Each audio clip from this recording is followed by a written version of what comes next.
To all my female solo travelers and adventure enthusiasts out there, welcome to Fearless Friday, your weekly dose of courage, adventure, and travel life inspiration. This is supposed to be just a walk around the park as we talk about the previous episode, and today we're gonna talk about getting into the Arches National Park and doing the most iconic hike, the Delicate Arch, symbol of Utah, and all you need to know to prepare for this unforgettable sunset hike, and most importantly, the key tips to stay safe while traveling solo. Let's go.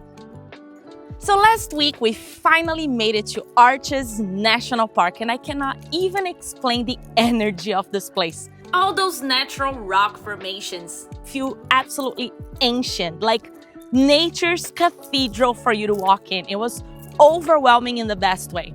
Entering this park made me cry. If you watched the episode, you saw it. And I already knew this was gonna be one of my favorite of the 5. Right after all of that emotion, I decided to tackle one of the most iconic hikes in the Utah Arches National Park, the trail to the Delicate Arch, which is the symbol of Utah. I have it right here. This particular hike took my breath away, literally. And not only because it was hard, but also it makes you feel so alive. So let's dive right in on the most known tips about this hike. This trail might look short on the paper. If you look on the apps, you're gonna be, oh, it's an easy, short hike, but do not underestimate, because that is a solid climb. Under the heat of the sun of Utah, I went on peak of summer, so that was wild, over 100 degrees temperature. And you hike along a slick rock, so there's no shade at all. And the last stretch has the most steep drop off, so it's not a hike for you to rush at all. Some facts you must know about this hike is the distance is 3 miles. It might take you 45 to 75 minutes one way. The elevation gain is 480 feet, and it starts at 4,300 feet up. So if you are from flat Florida like me, there are no hills here in Florida, and I almost died when I started this hike. It was already a high elevation. It was the first hike I did when I first got to Arches National Park, so I was already short of breath. So if you are in that situation like me, make sure you prep enough for these hikes. They're no joke, but they're also not the most difficult ones to do. I'm not a huge hiker. I love doing the hikes for fun, for enjoyment. I think it's a beautiful time to reflect and experience nature. Also, the level of difficulty is labeled as moderate, but to me, it felt harder because of the heat and for being kind of a beginner. But all right, let's dive into the 5 most tips, and specifically if you're doing this hike.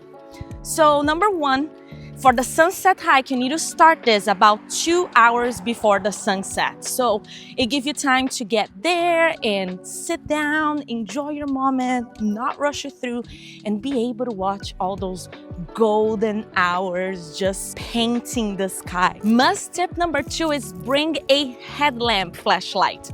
Not a flashlight on your phone or one to hold on your hands, because you're gonna be climbing through these rocks in pitch black after the sunset, because you still have another hour to go back after the sunset. So you get a little bit of the light, but I promise you, you are not gonna be starting that way back when there's still light, because you will want to sit down and enjoy the beautiful view. I'm gonna put some images here for you all. Make sure you go back and watch the last episode with it. But remember that you are most likely gonna start this hike when it's already getting super dark, and the remaining of the hour climbing down through those sleek rocks and shuffling a little bit to get down, you will need that headlamp. Tip number 3 is to download an offline map. Because if you are in a part of the trail that you dispersed from the crowd of people going through, there are some parts that you might not recognize what direction specifically you want to go.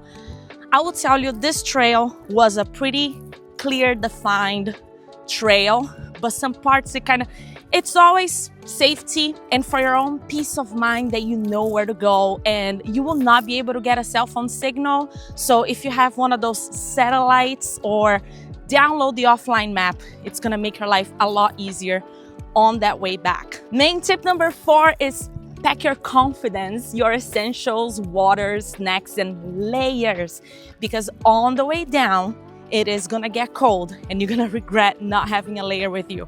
Main thing I learned about these hikes in Utah, even though it was the peak of summer, when the sun goes down, yes, it also gets cold. So you need to prepare for heat and you need to prepare for cold when you go to these hikes.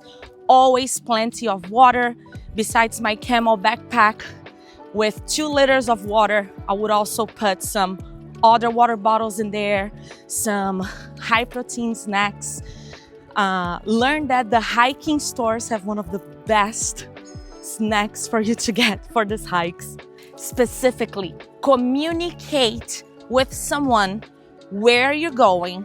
So you research that and I told you how long that hike is.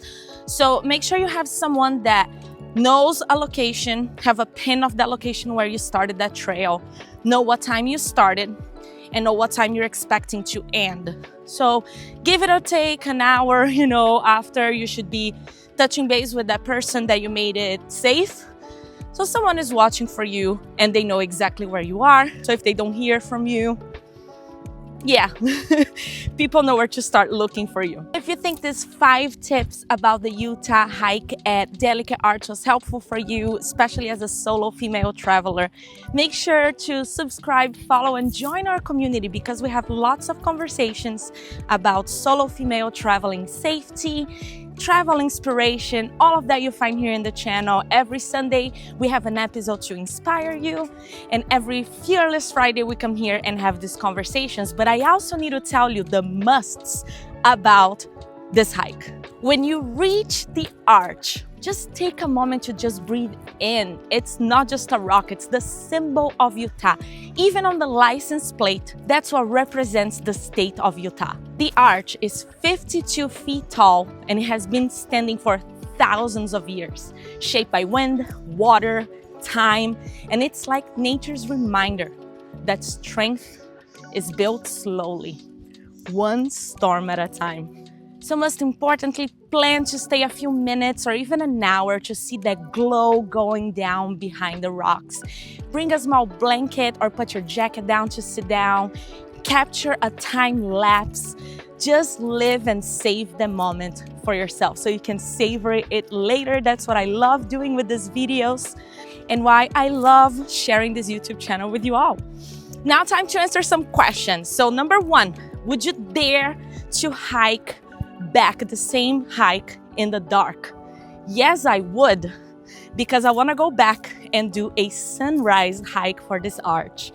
And I'm having some ideas of taking a group of solo female travelers together. So let me know in the comments here.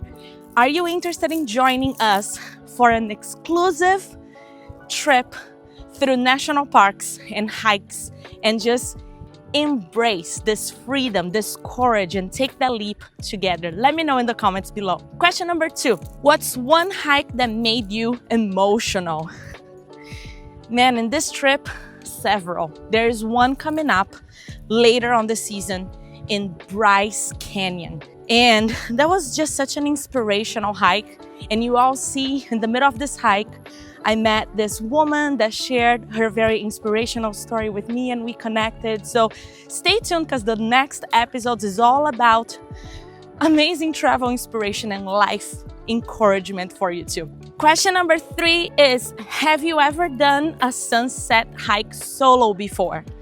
Yo, you need to catch up with this channel. Oh, I am absolutely obsessed with sunrises and sunsets the most.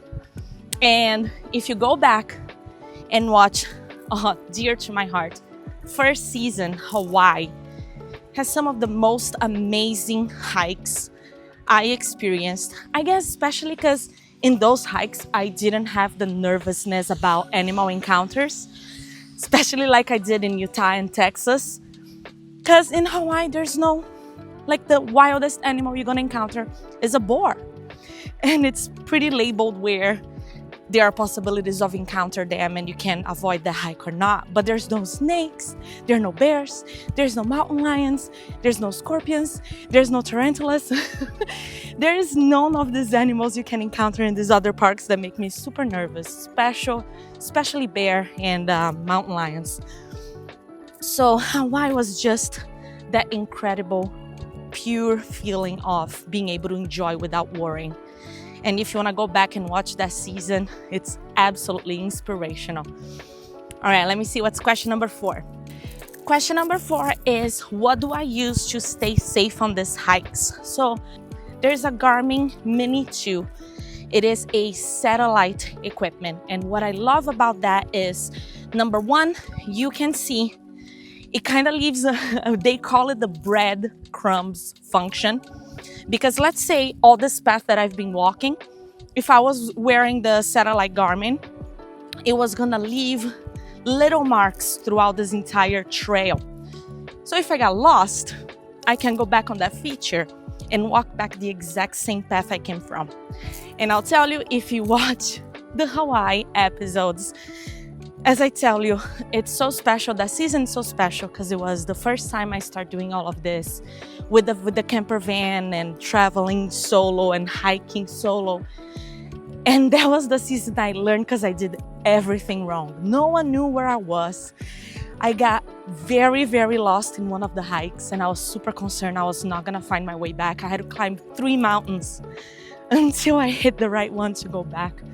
So lots of lessons learned, and that's what I want to share here with you, because I want you to start doing your solo trips, your solo hikes, your solo adventures with confidence that you're safe, that you know the proper steps to prepare yourself. And an investment in a Garmin satellite radio is key, because besides the feature of the breadcrumbs, it also has an SOS button that is something emergency happens to you. It directly sends an SOS signal, like calling 911, and it shares the location you are. And if it's a situation where you cannot even talk or communicate, they can come and find you. And not only that, it also has the function, so it shares a satellite signal to the connected cell phone you have, and you can text with your family members or friends, whoever is tracking you and following you, to make sure you're safe. So throughout the hikes, I was constantly messaging my family and letting them know, hey, I just started the hike, or hey, I just finished the hike, I'm safe. And this way they had peace of mind and they knew where I was, and I knew someone was following me and watching out for me. So that puts some peace of mind on yourself, and especially the SOS button you can hit for anything. And that's right there with you. I bought it on Amazon. It got home on my Prime shipping super quickly. So if you want to help me out, just buy through my QR code right here on the screen. I appreciate your support on this channel, and that's for your own safety for your trips. Standing under that arch, I realized sometimes the hardest climbs give you the clearest view of who you are. It's not just about reaching the top, it's about proving yourself that you can. And I'm here to help you achieve that. So if you're watching this, maybe it's time to plan your own leap, your own fearless hike. And stay tuned, because next Sunday, I'm gonna take you to my favorite hikes for not active hikers like me. You can't miss it. Can't wait to share all this inspiration and travel tips with you. Make sure you subscribe for all this fun. See you then, adventurers.